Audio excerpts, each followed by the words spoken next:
Will you marry me? I have money."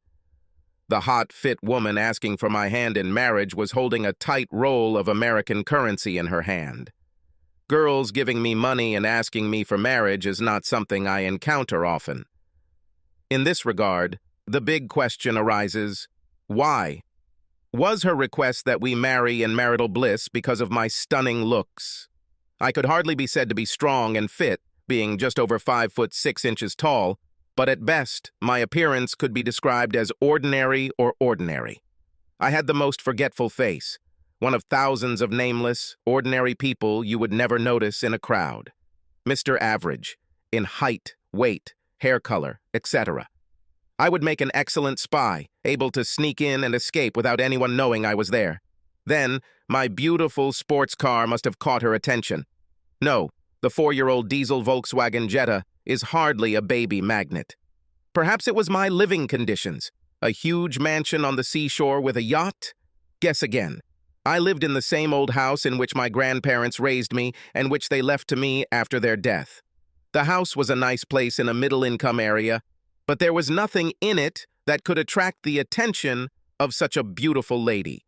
Surely my jet-setting lifestyle coupled with enormous wealth was attractive. That must be it?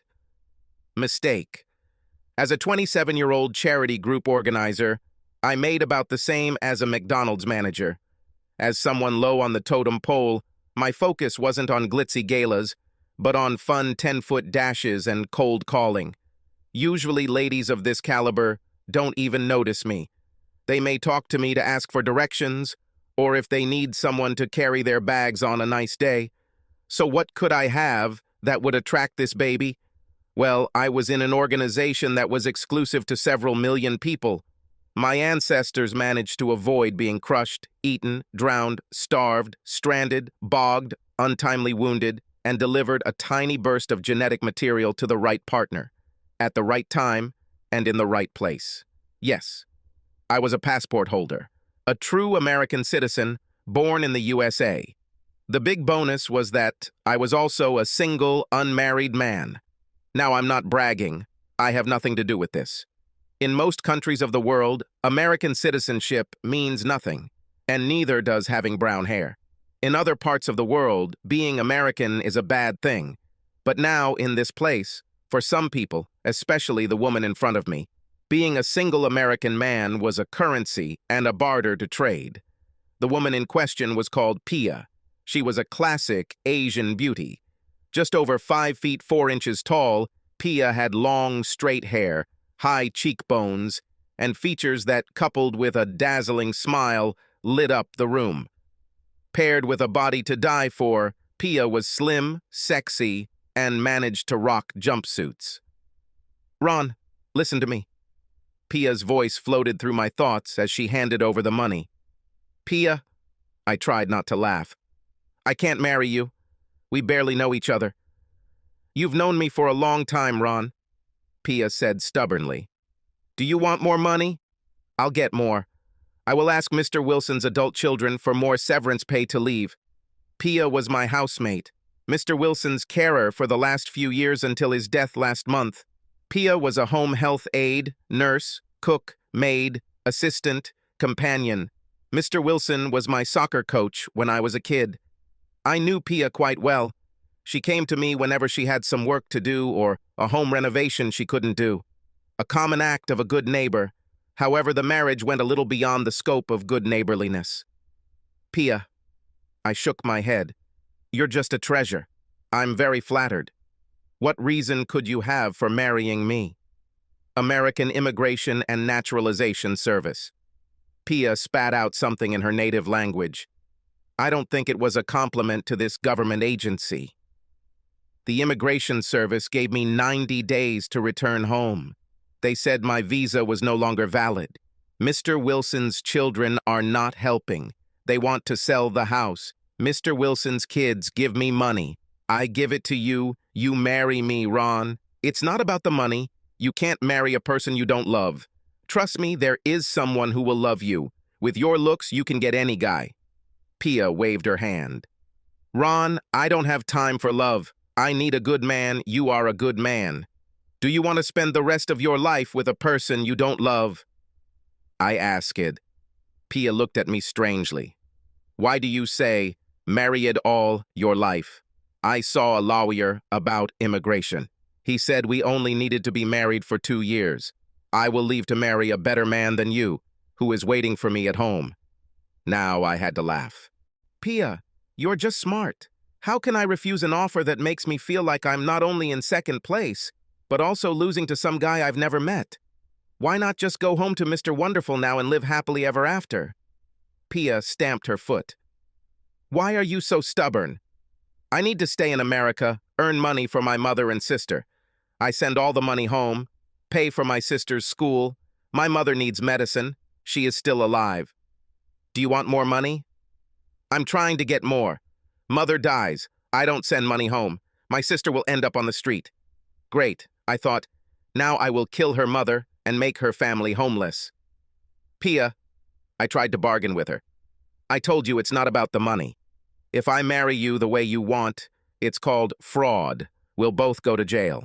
How will you help your mother and sister if you end up in an American prison and then get deported? There was no stopping her.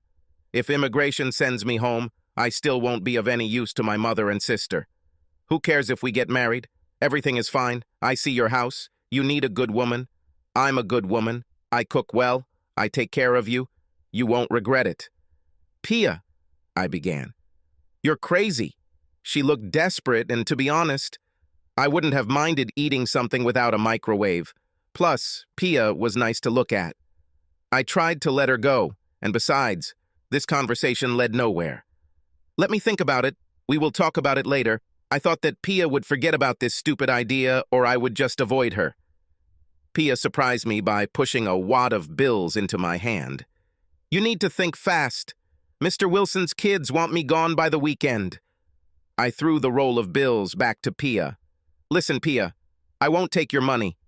I turned and walked towards my house. I didn't need Pia's money.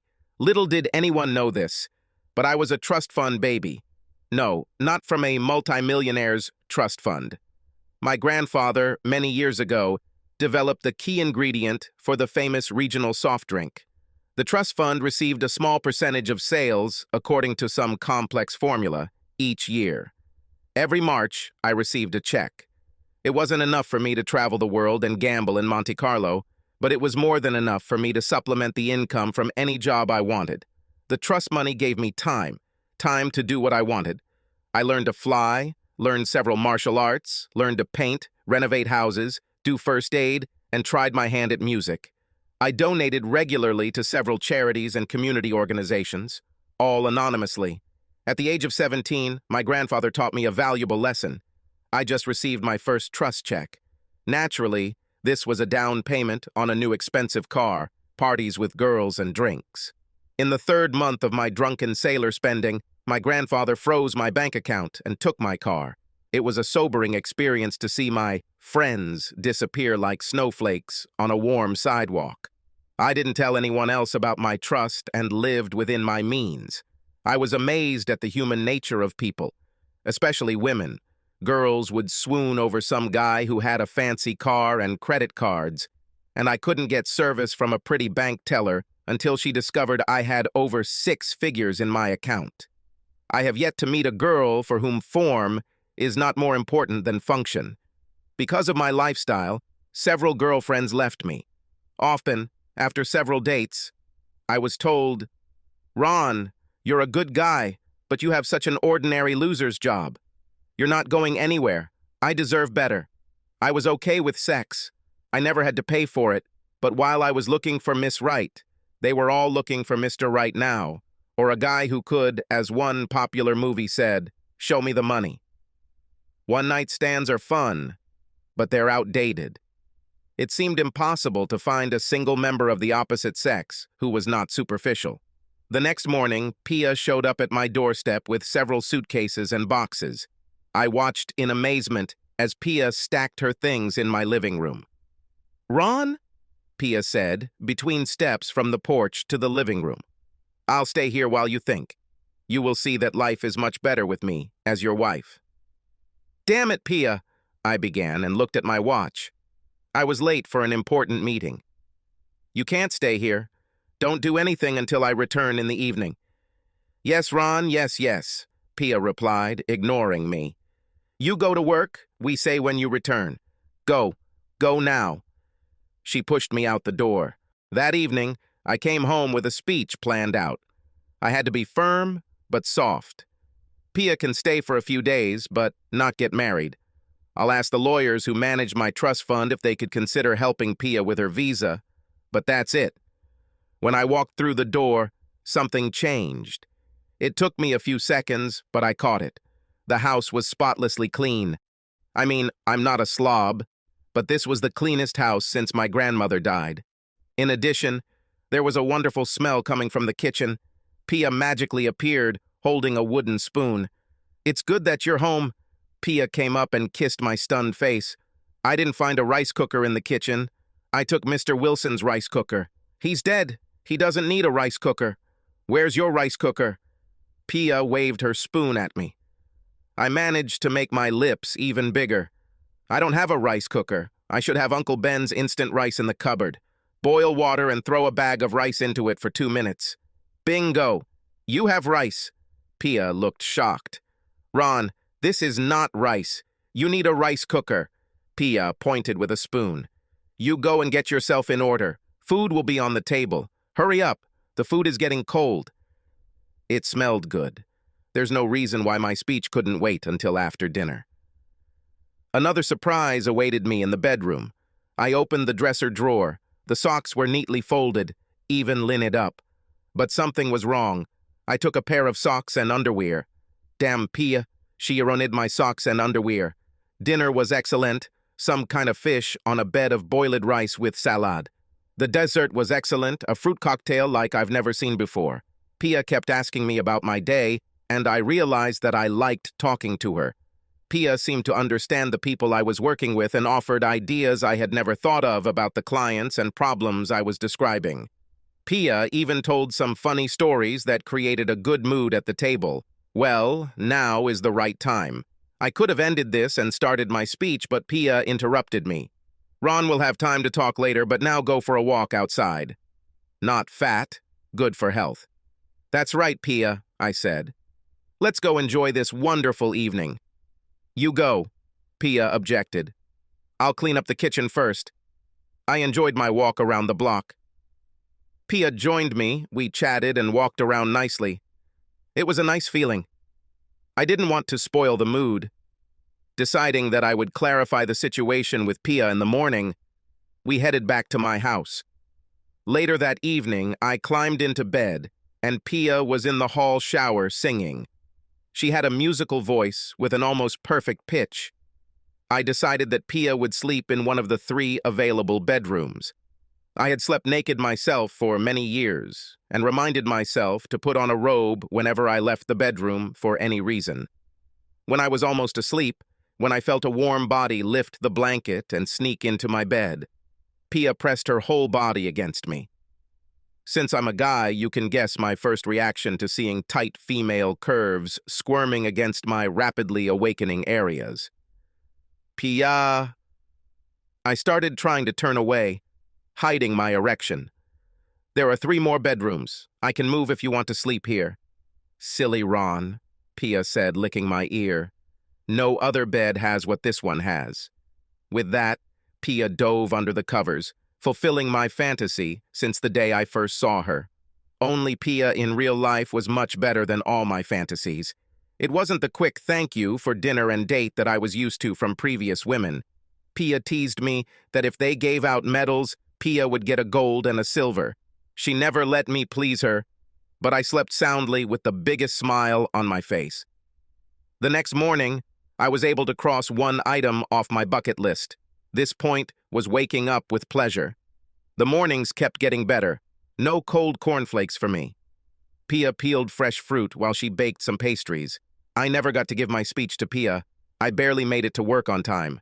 I lasted 4 days before Pia and I were married in a civil ceremony at the courthouse. Before you think I've drained all the blood from my brain, I hired a trust-recommended law firm to draft a prenuptial agreement. It was over 100 pages long, and laid out in great detail who would get what, when, and in the event of a separation. We weren't talking about a 2-year agreement. I had to get Pia a lawyer to review the document for her. "Ron, why are we spending money on a lawyer?" Pia asked. "You are a good person. You will not deceive me." Besides, I really enjoyed being with Pia. I learned that she grew up in a fishing port on the outskirts of the city. Her father disappeared one day at sea, leaving behind her mother, Pia, and her little sister. Mom was determined to achieve success for her daughters. School and grades were religion. At the age of 11, Pia's mother took her to a moneylender. The moneylender agreed to give an advance on the school at rates that would make a mafia moneylender blush. Pia had to repay the loan after graduating from school and starting work. If Pia fails her studies, she will have to pay back the money by working in a brothel, also owned by a loan shark. If Pia misses the payment deadline, Pia's younger sister will be taken to the brothel as payment. In her country, Pia received a nursing degree and went to America. Unfortunately, Pia was unable to pass the certification to become a nurse. The foreign nurse certification and approval process was expensive. Pia sent every cent home to pay off a loan, send her sister to school, and pay for the medications her mother needed to treat her illness. Her boyfriend, Mr. Wonderful, was a young man she had known since childhood. Pia's eyes lit up every time she talked about Mr. Wonderful. "He works on a fishing boat," Pia boasted when I foolishly asked about him. "He will have his own fishing boat, and then many boats. We will have many children, many boys, and a big house near the market." "Sounds like a real gem," I said sarcastically. I wondered how I could be jealous of a guy I had never met. "Oh, he's the best man." Pia continued, not missing a single blow. "We are waiting for each other. We made a promise to each other. This promise was the only thing I could complain about. Otherwise, I was living in a beer commercial and Pia was the wife of my dreams, at least for a while. But it is human nature to covet what we see, but cannot have. Pia was hardworking and outside the home. No grass grew under her feet. When she wasn't working as a house help, Pia did anything, to make money. Pseudo-Mary Kay cosmetics, Tupperware parties, selling jewelry, and money changers. If it was possible to make money from it, Pia did it. Pia also bargained better than any Turkish horse trader. The only money Pia took from me was the money I gave her for food. Pia drove her little car to the farmer's or fish market. No grocery stores with high prices and junk for us. Upon returning, Pia's car was filled with fresh food. Pia always brought change from her grocery trips. I don't think the woman slept more than 4 hours a night. I never saw her buy anything new for herself, but Pia scoured flea markets and thrift stores, coming up with outfits that made her look even more beautiful. We had a joke that I had never seen Pia looking bad or not wearing makeup. Every morning, Pia got up before me and did her makeup and hair. Several times, I even set the alarm at an odd hour, trying to catch Pia with bed hair or with light eyes. This never happened. And yet, Pia was full of surprises. One day after yet another award-winning below-the-belt pleasure, I just had to ask. "Pia," I began, lying on the bed with a wide smile on my face. "How did you get so good at this?" I put my finger to her lips. "Are you and Mr. Wonderful at home? Or American boyfriends?" Pia pressed herself close to me. "No, never," answered Pia. "I'm a good girl. I had never kissed a man until I came to America. I don't have boyfriends. Mr. Wilson showed me how it's done. I sat up straight in bed." "Mr. Wilson?" I stuttered. "Our deceased neighbor. Damn. You kept an eye on that old bastard in his dying days, and this is how he repays you." I was furious. How could my old football coach take advantage of a young, respectable girl like that? What an asshole. It's a good thing he was dead, otherwise I would have killed him. "Pia, did that old bastard force you?" Pia looked at me in confusion. "Why are you angry?" Pia stroked my stomach. "Mr. Wilson didn't force me to do anything. I did this to avoid being beaten by Mr. Wilson." "Pia, what the hell are you talking about?" Now I was confused. "Are you listening?" Pia continued to rub me. "Mr. Wilson was sometimes sick, but he was still a man. After his wife died, he was lonely and in need. Mr. Wilson went around and found bad women on the street and in the newspapers. Not often, but sometimes. Then Mr. Wilson was beaten up twice by different bad ladies and he lost all the money in his wallet. Pia moved the blankets on the bed. I didn't want Mr. Wilson to get hurt, but I knew Mr. Wilson was still a man. I watched the video and saw how much pleasure they give. Mr. Wilson fought me. For the first time. He made me stop, kicked me out of the room, told me he would fire me if I tried this again. I knew it wasn't true. I caught Mr. Wilson sleeping in bed. He was happy. I finished before he woke up. Mr. Wilson was still angry and scolded me, but he didn't fight anymore. I asked what he wanted and we argued for a long time, but he didn't say any more. But in the end, Mr. Wilson remained a man, and I protected him from all the bad women and beatings. Jesus Christ, Pia, I said, rubbing my chin. I hope this wasn't in your original job description. Then a thought occurred to me. You don't ensure the safety of other men by working as a housewife or other jobs? Pia wrinkled her brow in surprise. I am a wife, and I give you pleasure only as long as I am a wife. I don't do anything for anyone except my husband. Pia was so focused that her face looked absolutely wonderful, and I started laughing in spite of myself. Maybe Wilson was an old horned goat, but I knew that I couldn't hold out for long against the determined Pia. Perhaps it was a sham marriage, but for pizza's sake, I tried to keep up appearances. Pia was well connected to various Asian communities. Every weekend she had a wedding, baptism, anniversary, birthday, or other party. Pia elevated networking to a high art. She seemed to know everyone and everything that was going on, but I liked something else. People and their attitude to business. They didn't live to work, they worked to live. I mean, they worked a lot. No doubt most of them had more than one job. However, they put family and friends first, not career advancement or the corporate rat race. I had more fun with Pia at a backyard party than at some fancy gala. No one cared about your jewelry or the car you arrived in. They were just glad you came. I'll miss this when Pia and I go our separate ways. Our 2-year agreement was coming to an end. With less than 2 months left, I quietly asked my lawyers to prepare the divorce papers. Even though the prenuptial agreement did not give Pia anything, I included a good amount for her in it. She will only find out about this after we break up. Pia was a proud lady, bearing half of the household expenses. Pia wouldn't let me return her money. At first, I tried to secretly return the money to Pia's purse. However, Pia always knew down to the penny how much money she had, so it didn't work. I resorted to the lie that the house expenses were small, but Pia found the utility bills and insisted on paying her share. I ended up taking the money Pia gave me and putting it into an account so I could give it back to her after the divorce. I also did things like fill up her car with the 5 gallons of gas I kept in the garage. Pia never noticed that her car got better mileage than an all-electric hybrid. I was also able to convince Pia that I had a friend who owed me a favor, so I was able to put new tires on her car and rebuild her car from the gas tank to the transmission, without complaint.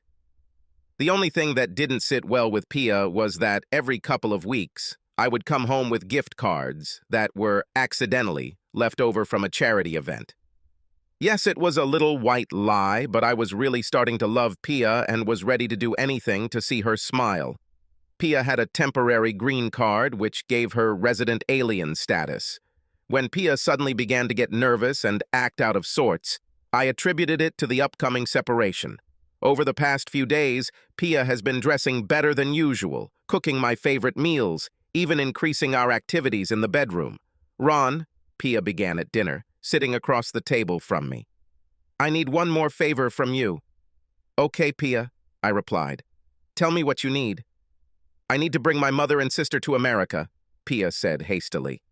The lawyer told me that my money is not enough to, as you say, sponsor my mother and sister.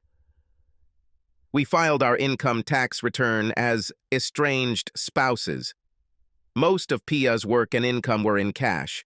Pia, in a heartbeat, would give any friend dollars for a dress for her daughter at church or for a wedding reception or for any other request. but Pia hated giving money to some government machine that she did not know and did not trust. Pia, I laughed at her. I told you that unreported income would come back to bite you on your sweet ass one day. What do you want me to do about it? Why should I give money to thieving politicians? Pia held the same opinion about government officials that all people in the world share. They say I need money from your work to sponsor my mother and sister. If we are going to get divorced in a few weeks, then my declared income from work will not bring you any benefit then. Ron, Pia looked down, nervously picking at her food. We must remain married until my mother and sister come to America. This is a turn of events, Pia. I was a little taken aback. What time period are we talking about? Not long, Ron. Pia brightened up, seeing that I didn't brush her off. The lawyer says that perhaps 1.5 years, maximum 2 years. She smiled at me hopefully. I pretended to consider her request. There is something to think about here. What does Fisherman Mr. Wonderful think of this delay? Pia waved her hand dismissively. This is family. Family comes first. He understands. He is waiting for me. On my part, the choice was small. Go back to microwave dinners and wash my own clothes, chasing indifferent ladies on the one hand, or live longer, fantasies with Pia on the other. I sighed dramatically. Okay, Pia, I think we can tolerate each other a little longer. Pia's face broke into a classic smile that lit up the room, and she went back to eating. Barely breathing, I heard Pia say, Thank you, Ron. About 6 months after this conversation, our relationship went very wrong. I was at a local sports bar that was having a fundraiser. My old college team was playing and had a winning season. In the past, my former school was not known for its sports program. It was a decade of recovery. The sports bar manager and assistant manager were ladies who attended the rival team's school. In the bar, bets were made on drinks, and patrons took sides. Drinks and money were gambled on every aspect of the competition to be donated to charity. I'm not a big drinker. A beer or glass of wine with dinner was my limit. After a few drinks, I remember locking my lips with one of the girls after an exciting game on the bar TV, but that was it, until I woke up in my bed with a major league hangover. Ron, wake up. Pia shook me. Her words seemed to ring in my head like little hammers. Damn it, Pia. I tried to cover my head with a pillow. I'm the Walking Dead. Can't you leave me alone? We're going, Ron. Take your car. I have a lot of things to do today. Pia took the pillow off my head. She handed me a glass of water and an aspirin. Pia didn't look happy. After I stumbled out of the shower, Pia put me in her car to take me to the sports bar to pick up my car. Pia was unusually taciturn. Finally, halfway to her destination, Pia unloaded. Ron, why do you behave badly with bad girls? Pia began. I'm losing face. I come for you. Find you drunk with bad girls, tied up like 2 snakes in mating season. I was in no mood to talk. Leave it. It's part of my job to be at such events. You know it. It's not part of the job to put your wife in a bad light, to lose face. Pia spat. Are you talking about losing face? I objected. What about how you light up and then run through the air for days after you receive a letter from Mr. Wonderful Fisherman? How do you think I feel after this? I know that you keep all his letters in a box and reread them. Is this how a wife behaves? Ron, it's different, Pia replied, but slowed down a little. I make sure you are never around when I read letters. I never let you lose face. I am your wife. What you did is not the same. I am not happy. If you're not happy, you should think about another job. Try selling oranges on the freeway. My head still hurts. Besides, you are my wife in name only. The rest of you belong to Mr. Wonderful Fisherman at home. Pia looked straight ahead while driving. Ron, are you saying that I don't make you happy? You always seem happy with what we do. We were in a sports bar. I was looking in my pocket for my car keys. I wasn't in the best mood. Look, Pia, you really make me happy most of the time, but this 2-year drought is the longest I've gone without real sex. And by real sex, I mean intercourse, not something you do. Pia didn't answer me as I slipped out of her car and slammed the door. The next day, the electricity was cut off in our office. We were all released from work early and sent home. As I approached the house, I was surprised to see Pia's car. Thought she had a home care job today. As I walked up the stairs to my bedroom, I heard sounds that made my heart sink. They were muffled, but they were the unmistakable sounds of sex. The feminine sounds were ones that Pia had never made for me. Pia even turned on the music, and I felt uneasy. I stopped at the bedroom door. Did I want to come in? We were married in name only. I don't know what angered me more, the fact that Pia had been teasing me for the past 2 years, or her pompous speech in the car yesterday about how she had lost face and was saving herself. What nonsense. I decided not to barge in or confront Pia. I went to get my camera, checked that there was film and flash, and then opened the door to the bedroom. I would send a beautiful portrait of her to Mr. Wonderful Fisherman. I was ready to see Pia in bed with some man in a fit of passion. What I saw was even more stunning. Pia was sitting on the bed, fully dressed, with a notepad on her lap and a pen in her hand. An intimate video was shown on TV. Pia held the VHS remote control close to her. From time to time, Pia paused the tape to record something and even rewinded the tape to different points. A stack of tapes was stacked on the bed next to her. Pia was sitting with her back to the door, so she didn't see me. After a moment, I quietly closed the door. Now I was really puzzled. What the hell is Pia doing now? I thought. Whatever it is, I better wait to find out. I walked down the stairs and out the front door. What Pia had in mind didn't take me long. When I returned later at my usual time, Pia met me at the door in a short nightie and kissed me passionately. "Ron, I missed you so much," Pia said, batting her eyelashes. "We'll go to the bedroom immediately." She turned towards me and wiggled her tight ass. I had to suppress my laughter. These conversations coming from Pia were more than funny. "Well, I don't know," I played along. "I am very tired."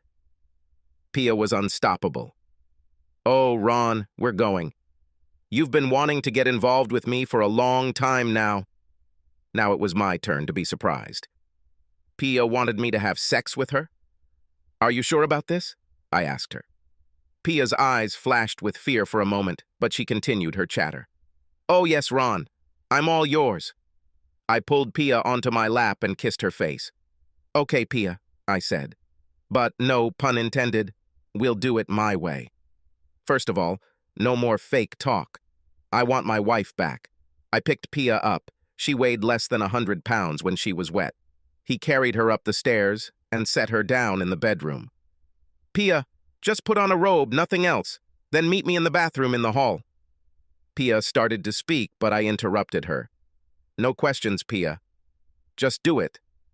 When Pia entered the bathroom, I was having a warm bath with scented beads.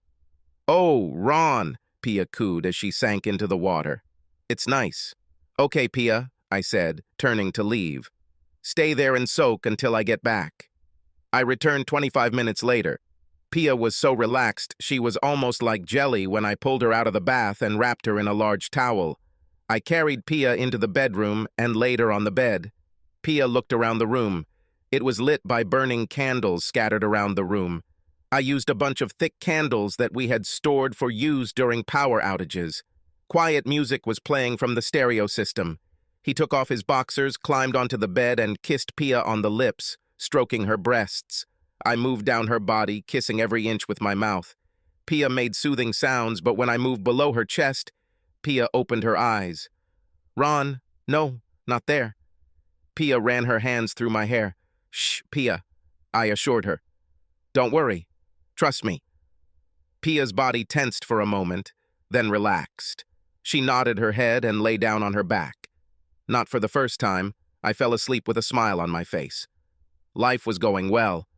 Pia hurried to the mailbox every day, looking for news of her mother and sister's request for immigration services.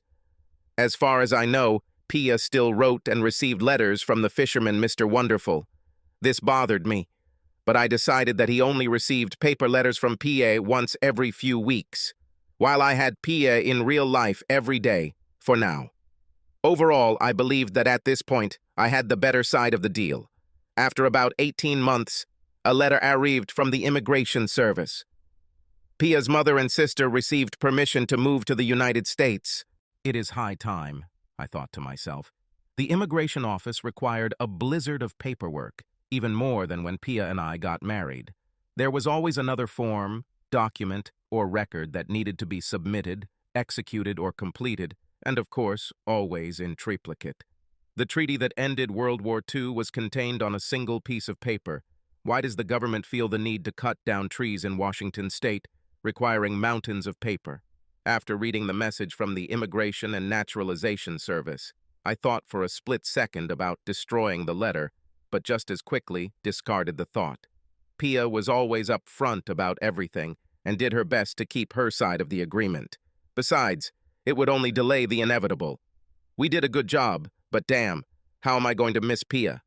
I decided that I would give her the correspondence this evening. Unfortunately, this evening, I was faced with the unpleasant task of courting one of our benefactors. This client was a classic, spoiled rich kid. Dropped out of several universities, he failed in all responsible positions in his father's companies. This man was assigned to oversee his father's charitable contributions, a position in which he could not harm the old family business. Our city had many world-class historical attractions, wonderful restaurants, and other delights.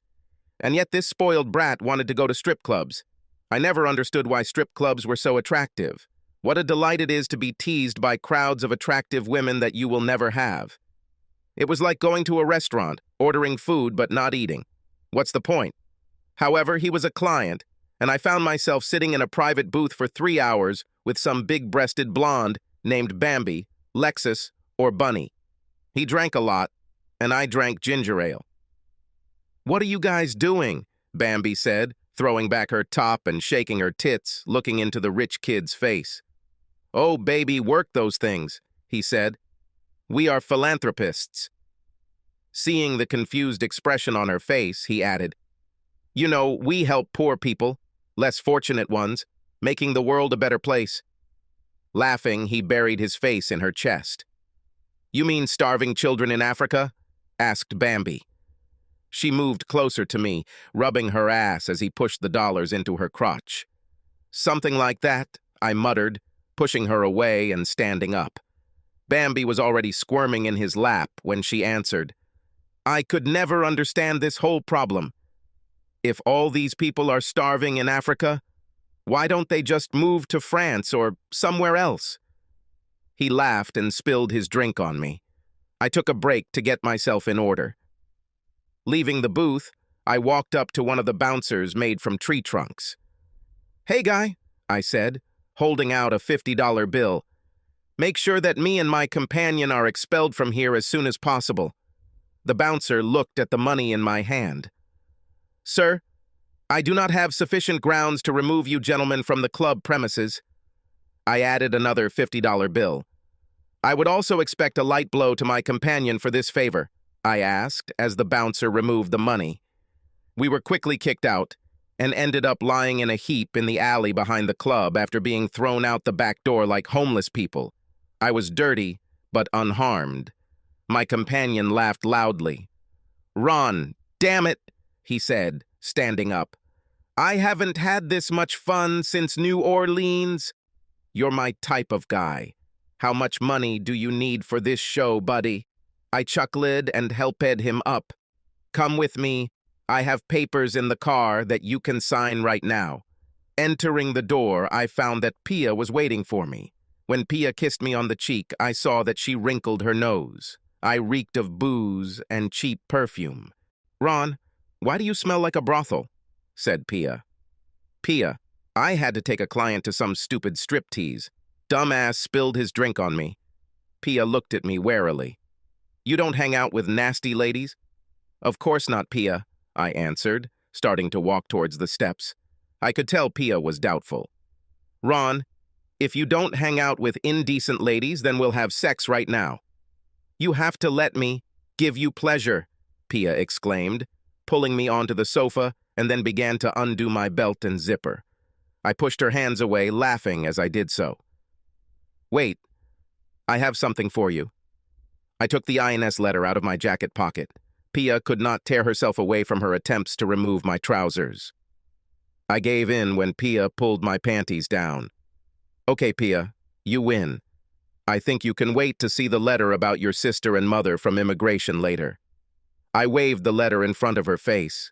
Pia froze for a second, then snatched the letter from my hands and jumped up from the couch, scanning the immigration letter. "Ron, this is good news. Mom and sister can come to America." Pia clapped her hands. "I'll call my mom right away. We'll get ready." The phone call to Pia's mother took several hours. Operators, country codes, city codes, international lines, and waiting. It was a more complex operation than launching the space shuttle. I was still sitting on the couch. My pants were halfway down. "Hey, Pia," I called, pointing to my bare penis. "What about our pleasure? What about your crazy desire for me?" Pia did not pay any attention to this and galloped up the stairs. "Ron, you are big and strong. I have a lot to do right now. We'll have fun later today." With these words, Pia disappeared into our bedroom. It was nice to see Pia so happy. Trying not to laugh, I pulled on my pants and stood up from the couch. While Pia handled the logistics and filled out the countless forms and paperwork needed for the final steps to bring her mother and sister to America, I asked my lawyer to bring up our divorce papers. I was wondering if Pia was checking out apartments all over the city to move into after our divorce. I didn't know how much time was left before she left, so I didn't ask. In the days leading up to the arrival of her mother and sister, Pia was like a whirlwind. I don't think she slept at all. The house was washed from top to bottom. It was cleaner than a surgical operating room. Pia prepared a huge amount of their favorite food. I teased Pia that if more than one of her mother or sisters came, it would be due to the amount of food that was stocked in our refrigerator. The day finally arrived, and we met Pia's mother and sister at the airport. I've seen their photographs, but in real life, they were completely different. Pia's mom was an older version of Pia. Mom spoke good English and was quiet but firm. Sister Pia had an unpronounceable name and asked to be called Lucy. There is no doubt that Pia and Lucy were related. However, while Pia was beautiful, Lucy was taller, like a larger version of an Asian doll that would take your breath away. Lucy had the kind of appearance that made men stop and stare when she walked past. What surprised me the most was when Lucy first spoke. "Hey, Ron, nice to meet you," Lucy said in a slight West Texas accent. It appears that Lucy and her friend grew up watching bootleg VHS tapes of old American TV shows. Lucy's favorites were Dallas and Dynasty. She and her friends spent hours in front of the mirror and with each other after each episode, practicing speaking like the characters in those series. Lucy watched all the seasons and knew every actor. Lucy studied their speech with monastic devotion. The voice of Alexis Carrington from Dynasty coming out of Lucy's mouth was so stunning that I was speechless. Lucy looked at me with slight panic in her eyes. "Ron, darling, are you okay? Am I saying that wrong?" "No. Lucy," I stuttered. "You said just fine, it's me." "Forget it. I'm very glad to meet you too. I was lucky that Pia intervened and saved me. Ron, shut your mouth, you catch flies, put your luggage in the car. We are coming home." While I packed their things into the car, Pia, Lucy, and her mother chatted in their native language. Mom and Lucy quickly got used to it. Then I received a second pleasant surprise. Mom took over the cooking. Mom was a wonderful cook. I swear that old lady could make a brick taste like filet steak. Mom's cleaning puzzled Pia. I can't tell you how amazed I was when I one day saw my old sneakers polished and looking as good as the day I bought them. I dreaded the day when I would have to return to life before Pia. 2 weeks later, we all ate another one of Mom's outstanding dinners together. However, the atmosphere was tense. I thought they were waiting for me to tell them about the move. I decided to bring this issue to the public so we can put an end to it. "Pia, Lucy, Mom," I began. "I know you have something to tell me, so just start." I turned to Pia. "Pia, we both knew this day would come. I have divorce papers at the lawyer's office. Just give me a date, and I'll serve them. You no longer need to put your life on hold. Pia, you can go home to Mr. Wonderful, your fisherman, whenever you want." At the words divorce and fisherman, I saw Lucy and her mother exchange glances and purse their mouths. There was a short burst of conversation between them in their native language before Pia finally spoke to me. "Ron," Pia began. "I need a favor from you again." Pia's sister Lucy interrupted. "Pia, please let me. Look, Ron, darling, it's me who needs a favor, not Pia." Lucy put down her napkin. "You see, Ron, I need to live in this place for 6 months to pass my diploma exams. Just think, maybe you'll agree to put up with this little me for so long." It brought me back. I looked at Pia. "Pia, what about you? Do you want this? Do you want me to delay filing for divorce?" Pia looked at her mother and sister before answering. "Ron, we are family. The family sticks together." A week later, Lucy asked me to teach her to drive. Let's see. Find myself in a car with a stunning Asian babe obeying my every command? Yes, I could do that. On the second day, I was already looking for driving schools. You know the stereotype that Asian women are bad drivers? Well, there is a reason for this stereotype. The way Lucy drove, I realized that the best drivers in the world live in Lucy's homeland, because all the bad drivers are dead. The only thing Lucy slowed down for was McDonald's. Unfortunately, Lucy had to swerve across 3 lanes of traffic to get to McDonald's. I swear McDonald's stock went up after Lucy entered the country. The delight of watching Lucy surpassed the horror of driving Lucy. After a few weeks, I could no longer hold the doorknob with both hands. After the second month, I could breathe normally when Lucy drove onto the freeway. I admit that the lessons took longer than they could have, but I discovered that Lucy has brains as well as beauty. Like Pia, Lucy was a good conservationist and knew how to not only listen but also support her point of view. One day during our conversations while driving, Lucy really puzzled me. "Ron," Lucy said, looking straight ahead, "I have to tell you that my sister Pia is dumb as a horse's ass." "Wow, Lucy," I joked. "You can't talk about my future ex-wife like that." "That's what I'm talking about, Ron darling," Lucy continued. "I can't believe that Pia is going to give up her marriage to you for that guy from home." "Lucy," I said with more feeling than I felt, "your sister Pia and I had an understanding. It was beneficial for both of us." "Oh, hell, Ron," Lucy retorted. "You love Pia, both Mom and I see it. I think Pia loves you, but doesn't know it. I told my sister that the day she throws you back into the pond, I will grab you and never let you go." With that, Lucy removed one hand from the steering wheel and ran her finger along my thigh, resting on my crotch. "Both hands on the steering wheel, Lucy," I barked. Lucy pulled her hand away from my groin and returned her hands to 2 and 10 o'clock. I adjusted the seat belt that was holding back my sudden erection. After a few moments of silence, Lucy spoke. "Sorry, Ron. I didn't mean to grab you. I had never been with a guy and wasn't sure how to behave. Mom kept me firmly under control. I just want everyone to know how things are." I relaxed before speaking. "Don't worry, Lucy. It's okay. Tell me how Pia took your claim of ownership.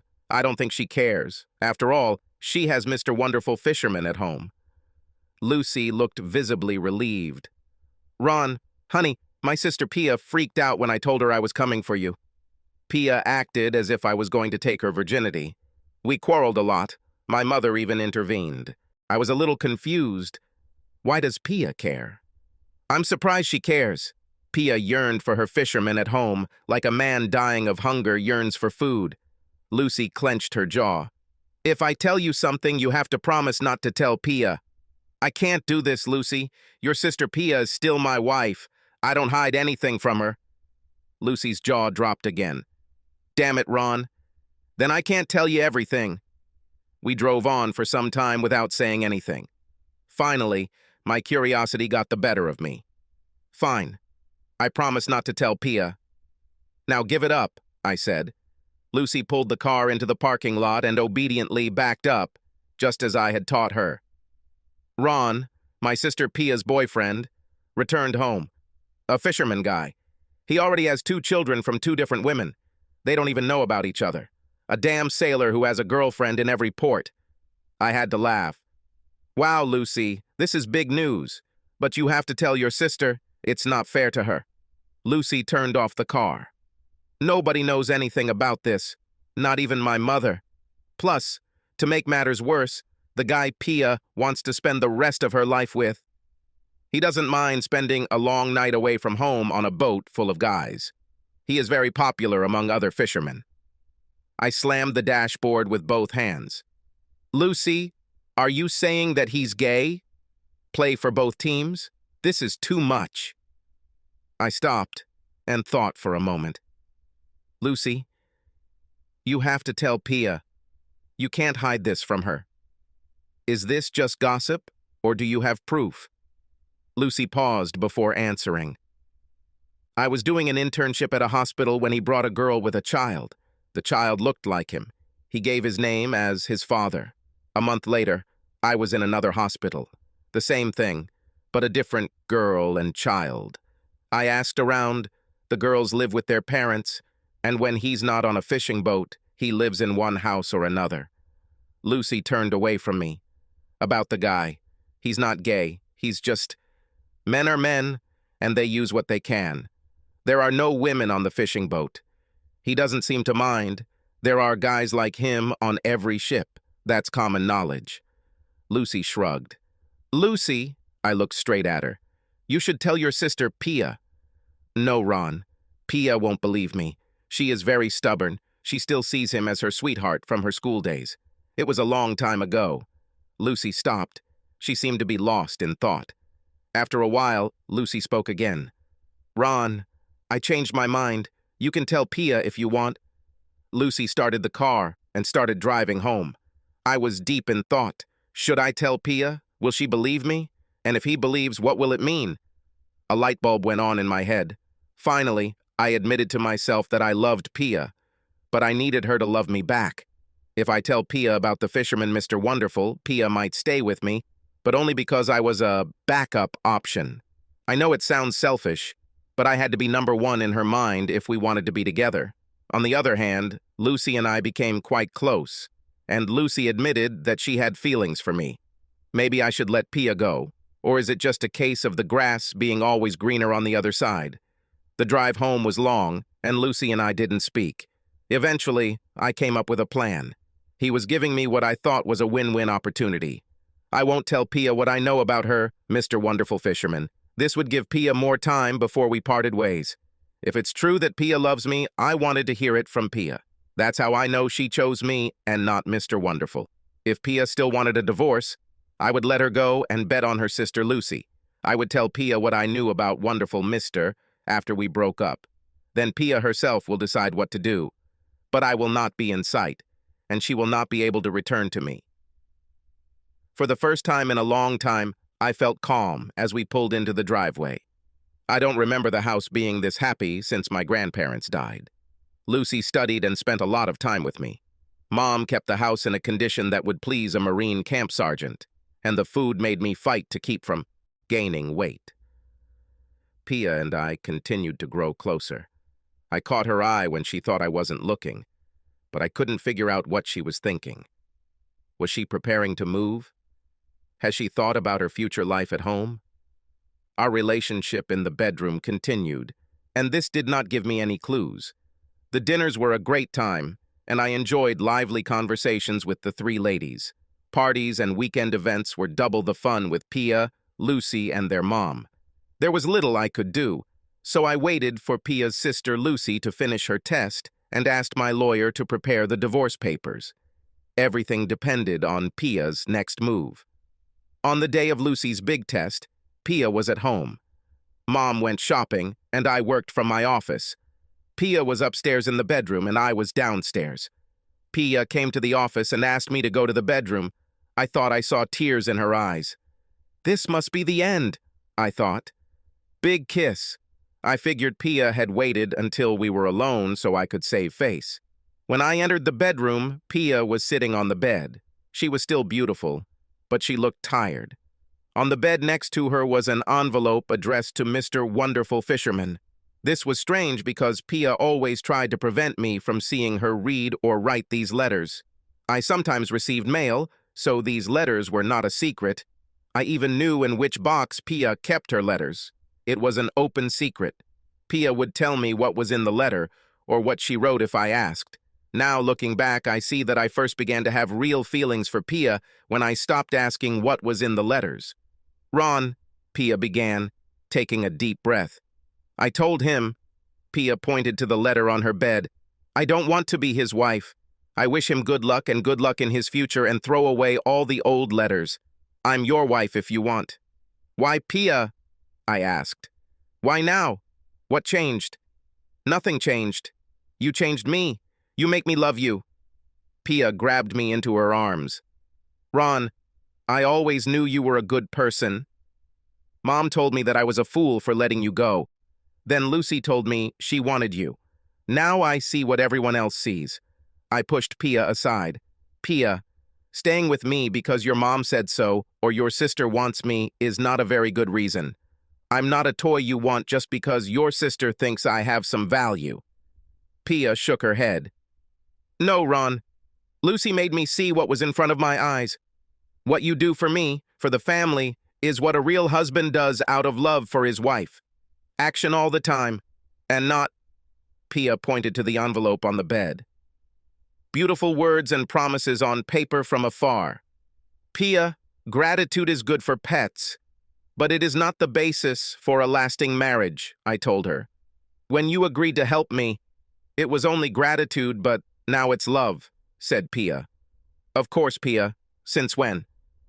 I wasn't sure if Lucy hadn't told Pia about Mr. Wonderful at home, and I was the consolation prize. Pia sat back on the bed. "Ron, now I know that I started loving you last year. I don't care if a letter arrives." Pia touched the envelope.